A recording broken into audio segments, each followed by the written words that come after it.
Aner mala ken yamwe ke yene dial kontin barwane lingwa sama an wale shang ka bangwan ka pa di chron kina dangro wi de dangro wi de bakel bana right no katin kontin lat korodian to lorodian ko deling kan kono nyame jirama jidit kan online tv channel go rejano jender channel de support de subscribe kam gije ka youtube ko subscribe kam gije ka facebook ku facebook page da Nuar online tv page ku je follow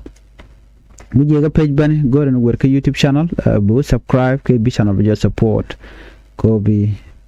channel ba kula wonyam bana roach katin konti chawrian lat gwasame bana kori kan malden kontin chalat bana ka address ke bana kala de george ko de kon dial teka ngai katin kon lat karodian na ban je tok no ka kori tin kontin chawrian lat bana kula we katin ko kena kon de kon kalat rei report kana men ko gol kon longono de kontin dial kon lat karodian de kon ka ngaje no ko nguni ke mum chawra lat kuma spele ayo ngoda ka bom telemishi kana wany gwene kendi ala kon tegaten shunka bum kap korodian kel shire mandan ngai kono no goro jano de kuma spele ayo de je twarpin dino ngoda bum kan telemishi no wanyten bane tin sharian lat bane kaling kel ka dob dan shi lat ka jan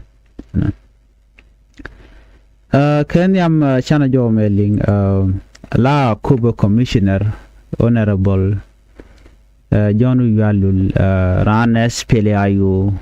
Pin Dr. Riek Machar Honorable John Uyalul Jenche delegation in United States kana unimis chaka welcome she can tea she can Kuba she can visit kachika jalgona dia she can assessment she can lat do badana de lok de jetop ke je re which ka jongle ka ko bo kan goten kokien ko gwadmen tama kana tana ka critical humanitarian situation tuma bej lo telekon telemiat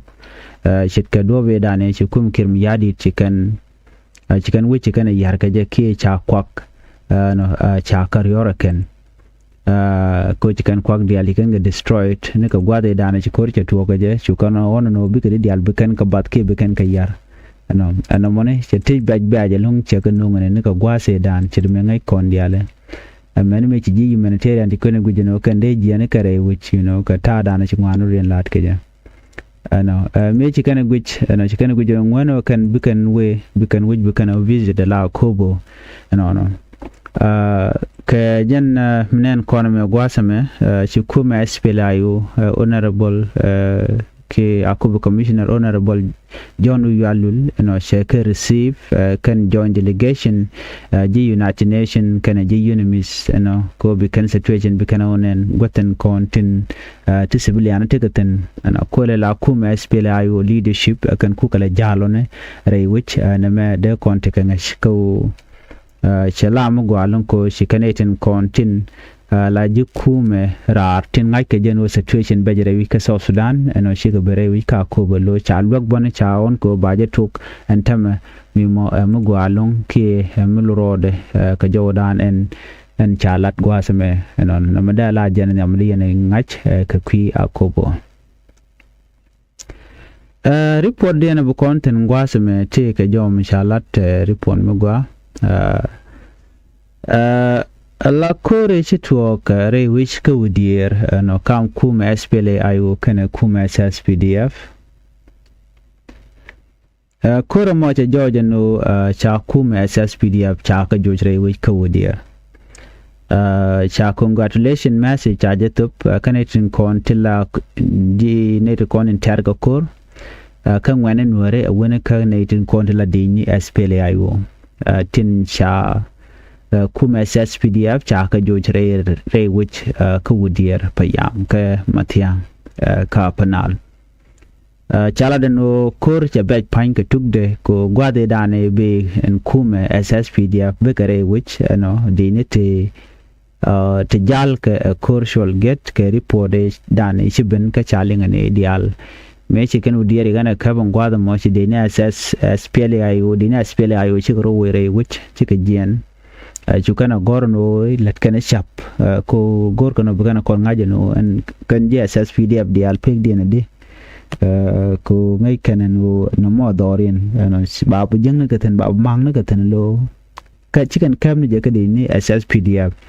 mede ko laro kan e kaf kan ja cha cam ni ja di ni SS PDF bene kan ka bom ko bi kana bi kan ka bejo chere we ka wudiar payam so mishit kana mo cha jojo no wudiar payam no cha je nyoko makap ko je kuma SPLA IO antamate tet ka kuma SPLA IO ngoda ba wuka ka wani am ko raja dan chikan lat ko bikan got ken dial content cha occupy kuma SSPD bikan nyoko makaf kan ka na me da la mana to ko wudiar chala victory ka kuma SPLA IO no na me kel ko diana chitu bala manda na chitu kan nasir ko la burbiye burbiye che tek korm chitu okten no ko mo to ka kam de ni SSPDF Kennedy ne SPLA IO kel ka Norwayami chala do ne dini tilla dini SSPDF kan chiga jian lo kan magna no ko kan chako dora kwang shora le no yana ya kap dormo no michal kamo e would e jekmir ko kan jekmir nguten ne tin kontin tilla dini SPLA IO tano kana ne de kontila civilian ten junkel ke kuma SPLA IO ka jingmir ne de konti tin long ban chang kana ten kontin do kon sholo no shirkan ka ne de kon put gwa kur no gor kum kirim yadi no kana diality deraka deraka kafke deraka nangwa scale lo daga tipinda latken no de kan ka ganka kuma SPLA IO ko kuma SPLA IO telmi jeng milet kan mede ku laro no ne diti alo kan na kan civiliani ke shankan civiliani jak ne de kona shanga civiliani jak kan eten content la SSPDF ko kan kon nakana ka kuja mo ko ka kuyo dor ka en korme be after cha kwang shora le cha non san wojen cha la ramadanen man cha kwanya le governor ka apanal then cha odor mo cha youtube ko ba ne godial content ya SPLA IO ten ba ka dil kaf ka kuja mo CSS PDF chiga chujen chikan bure biye chikan yan match kan nasir no kana ulang no chikan mobilize chim di chikan lat kan editi tishal ka ti de ni SS PDF mobilization edit shika de indian content re we karo den ka bure biye ni won wana cha ko nung na kamala kal no ko kan de inditi kana wa chush ka long no gor ka cha ka mo dor ko de kana odor mo de kana lat no so ko kuji money chikor mo je chutuok chala no chikan go de ka wika but cha ka nyoko mi joy ka report dan en chanong gwata me kimen chi ben men tin jana la buru bi anwo baje del kaf kanaitin kontila dina SSPDF gwade dan na cha kem ne just book na karenyal ko lokan ground for the dong de na ter kapin no chikana no so right now I'm right corner Georgia no chikora mo cha roda lat ki chikora mo cha tuo ko bukora me be ngot ke muku exist e ka ku ko ban wer ba control kel ke kuma SPLA IO and no na me shim dong de long ko de na de ka jo gwenatin kona teketin so impossible long so chiriya ka mo cha la no na ka kuje money ci jan kora mo cha tuok ka cha Georgia no ci kuma SPLA IO ci ka bom kel ke ne de kola no Wayami ko an jeg mira mo tan no ratin ka ordinary citizen but tino no ti shadi ni ko ci South Sudan People Defense Force ci ka rum ka kel ken no Wayami Georgia no kan cha ga nyoko joy ka no aduno pen ne ko ne shamu ka bot ke je liu ke je yare ko mo kana ko la duno chala kor mi di che kor mi tot kor mi di long so na me da la mi dong de yan link ka dob dan che to ko je one ka another information no take Ramos ki wind lat ke ne tan wan no da fen ma char ba je lu ke je lat ki ke shang andana tan nyaman beben ban ngode na me shi ngade shi ngode kan confirm so that we can ideal no not yet me take lonya ba lonya beben of course there are possible ko shade man to wan chakalat gwa ko bana kul ben joka dung dak ma char gwa da me ka loinde jen cha de bulin karwade ko ngai kon dial no jen te reti jen kana chit kemente pot kang shul kene dial ko ken no kan kono we niam wude shalga me kirma yadi chewe ka Djibouti che ogwadul ken winemi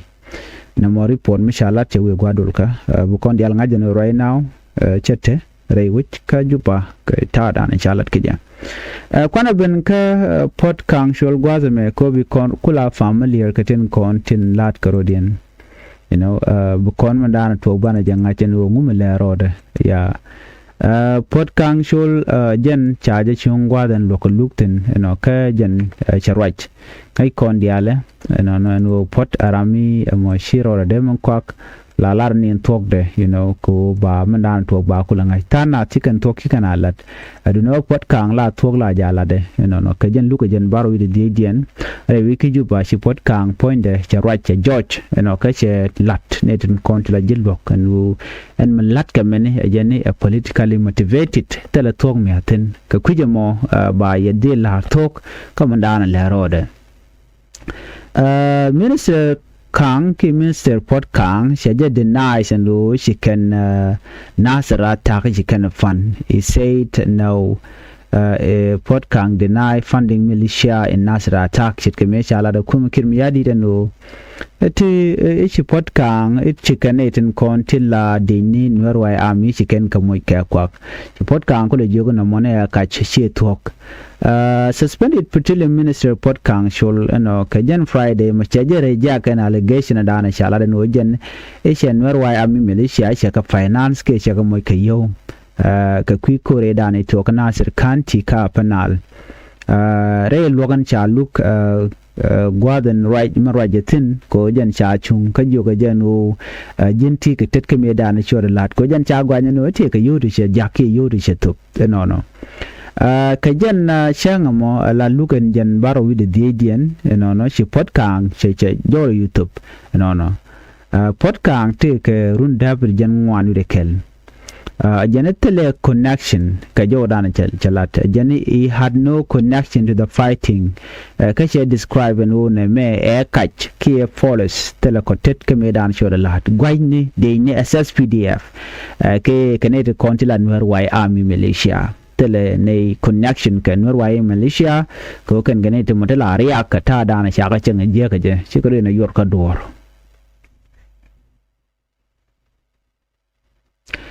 pot kang jaram nyam e gwanke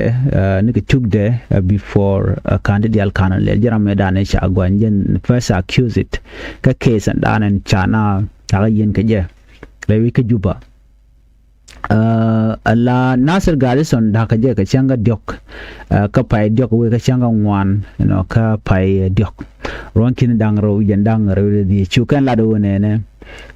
ishi Nathan Kontilan Merwai Army shi ka de ni kirm yadi de ni SSPDF ishi kan ka joj ka chikan ka na gre ana mo shuna ko ba pot kang ba je ka ko da ka char ka ne dia ko kina kontin te ka reti gen kel ko ne reti gen ka baro badak de ne da ka char gwaza me cha pot kang cha kula gwanye long ka jen case mo ka jelu jen baro de gen chala do pot kang jen ka gon me ya gon je te ka yuti chop ke kit du ku dang de ti jak brigadier general Ogdor Shol cha jogo no jin chok chi yuti chop ke kit ku dang de chi ka jak Ogdor Shol no Ogdor Shol jen wa marken kana nga kana pot kang ka jo chalat gwasme jana denisen 1500 to brigadier general Ogdor Shol Ogdor Shul, who is actually my relative, do know jane tell you te jako chala do te you te jak Ogdor Shul eke ritual purpose ritual shit ko dong nyingung ne de nawo pal no jane mene kach chi to ki pot kan kene de kon te ka court la prosecutor team che jogo no mona ka chi tok tele yo to ke kido ku dang di ti chetok pot kang shul jen bo che nyogo deny ban u ne ne ke che ga jogo George no ne ne jogo lead investigator Major General Basilio Thomas Wani e chi la no pot kang jen che yo shop ke $30,000 e che ga jaga wa ngweni wa ka mobilize eno ka ken payam dang wel dich no no si pot kang che la no no mo e kach $30,000 kwa ala jaka do bedin che la don me tele evidence ni tin cha jogo no gwade dani si yo chiga jak ke M-Pesa yo bishop ke 123,000 Kenyan shilling che jak M-Pesa ke chiga jak Gad William nyok ram rien che nyok mo gonya gwasme no eran SPLA officer og dor shulmi wa che jak yuti 625,000 Ethiopian birr cha jo che la te diara ti tele evidence no ke kaine chi pot kang shul che la do ne tele ne connection gatin kon lat karodian ko chala do en fot kang jaram danen le la liaison between individual and Juba kind commander of the White Army Nasser and Ulang County is the person who is funding them, giving them money. But these are all allegations and they are all false. They are lies. Janishika talk tell them tong the ten she pot kang she jomo she joking pinyin no. Pot kang she do telling connection can where White Army militia so na me micha lat kuma kira me yadi temen yen gadi keje logo no isha de ni ko dang ro jendir baro sha kan nek de ni SSPDF kan nek nwer White Army logo no cha torbiele tete ke yur ko $58 million e cha ka dakke cha kan nang ke jen pai de ke daron kin dang ro jen dang ro udi die jen jes lo de jamo ajane ngu ngu daka ngwa ka kor ken de ni SSPDF la chen kan nwer White Army je ka chen kan ju je so shang chen na je tungwa ne ka lwang ki ka chon ko de rodian gang yen ja gu je no mi chi ga request lat ko ne chi ga request la ne ke nem de unify force de je no rewi den cha je lok so chi ga tel option de no bikan kor mo bikan ter cha ko we belin waran kontin la je spele ayo ko nas la je no te pin kume SPLAIO it can go control yes area kwa control SPLAIO but nwer White Army can chaga longa control and yok shikane it la bond to gwatkel la je kan rodian bramaring dorian gwadran chi korche tokten ba dor ba shi man ken ba ko lak na moni chai gu jenwe ne te ka dwer kan it kon la dit tila kwar ka kuma SPLAIO so cha dar ma char chai je gano jin Ramadan ta kanai tin kon nakana karyang ma cha jana medan ku kwa kut dial ko lat ko de inde kon te cha kep ki te che ken de ko nangre which ka malakal ki Juba ko la facility ni evacuation den chele charo lan je Ramadan te karyek de ko te karyek de manager medan ci to ka kanetin kon te laji wen te jal helicopter de diala to yang machar logana na but ci kala to kam ngenen wari kanadi ni ka ci chaaju wonon mene de kon de shiri hata SPLAIO tiketen kwa de dan okoro tokten gwaren yal so ko kujamo chai gujeno ko kanir kon dinikan ba ka dil blem janta dana gor kirmi yadi deja loga je ngumi cha commander David Majudak ngumi cha janna ka jama ka cha me chungwan cha ka yar so no mo che lo kim yadi cha jawang kane gor no ngweno bikan